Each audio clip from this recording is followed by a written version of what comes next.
Hello, everyone, and welcome to Midweek News. This is going to be my news series that I do every week, just kind of talking about stuff that happened the previous week or like over the weekend. So, just some news coming out of Hello Games, where they had the interview with Stephen Colbert. Nothing new was talked about. They named some creatures after Colbert. And they kind of just showed the game, which they've done already. I mean, okay, it's a really good-looking game, but it's been a really good-looking game every time they've shown it. And it's like, well, when is this coming out? When are you planning on having this out? Honestly, all we want is oh yeah, by the end of next year this will be coming out, or like end of next year we think, or like after 2 more years. Like give us a framework to, be able to work with. I know they don't want to get people's hopes up and then say, oh, by the way, we need to extend it, because that costs money as well. But the thing is if they don't have a release time, well, they might have a release time. That's the other thing. They could have a release time and not be telling us. That's one thing that could be happening. And if that's happening, then I guess we'll just find out when they tell us. But I almost, it's one of those things where when your project is crowdfunded, as No Man's Skies is, I feel like a little bit of transparency is recommended, not required, obviously. There's no requirements with this crowdfunding stuff, but it's recommended that you give a little bit more to the people who are giving you money. That being said, again, people are giving the money still without knowing anything outside of the game looks really pretty and I like your concept. So, like, that's a good basis to start receiving money from, but if you want to continue to receive money for your project to continue to work on it, I think you need to have a little transparency on, like, what your plans, like, they've been really good about talking about their plans for the game. They've been doing really good with showing the game, although sometimes I always feel like the way that he kept jumping from planet to planet in the interview, I was a little like, oh, this is a scripted. That turned me off almost immediately from what I was watching. And so, this pessimistic old me, I can't stop thinking about this as just another crowd-funded game that's gonna go the way of the dodo. So, but we'll see. Next on gaming news was Deus Ex: Mankind Divided silly pre-order scheme scrapped. That was the headline on PC Gamer that I read, and I thought it was funny because it was like already talking about how like bad it was and giving you the opinion straight away.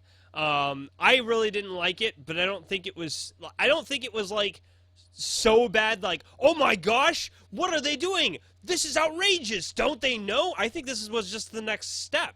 This was just the next level of pre-order bullshit. Pre-orders have gotten out of hand. They've gotten completely out of hand. To the point where I almost feel like pre-ordering, like just in general, even if it might seem worth it, just don't, because if you do, then the games industry will just squeeze the life out of you until there is no more than a husk where money used to be. So my lesson to you is, don't pre-order. Be patient. I know you want that game day one, but it probably has lots of bugs, maybe some bugs that might completely ruin the game. The game might be shit. It might also contain problems with the multiplayer. You know, it might promise a multiplayer, but then the multiplayer doesn't work, and they have to patch that out. So that's just how it goes. You know, sometimes you win, sometimes you lose. With pre-ordering, you lose more than you win, I think, in almost every situation. Some situations, again, if you want to pre-order, that's fine, just pre-order. But I would always side on the side with caution. Speaking of pre-orders, Fallout 4 has announced that they have new DLC that you can pre-order before the game has come out, nonetheless. That's interesting. I thought it was interesting. They haven't said what the DLC is. If the DLC is like just guns and armor and that's about it, then you might be like, well, that's fine. I guess I'm not too concerned about that. I'm probably not going to pre-order that if that's the case. If it's actual like missions and like more content, we're talking about like stuff like Old World Blues or any of those other DLCs, which actually didn't get as much. I don't think you got well liked or was well received. Although the Skyrim DLC was well received, I thought. I really liked it. I liked all the Skyrim stuff. So it could be good. It could be good, but I'm a little concerned about it coming out like before the games come out. Like I know the game. I know. Okay, the pre-order has come out before the game has come out, and that's just kind of weird.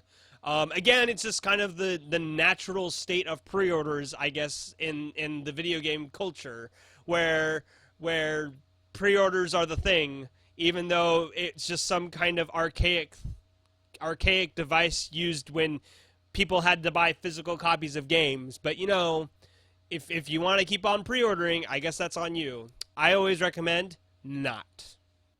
And that's it for gaming news. I hope you enjoyed the episode of. I hope you enjoy this. Remember to like, especially for new series. Really helps out in getting me to know what people are interested in.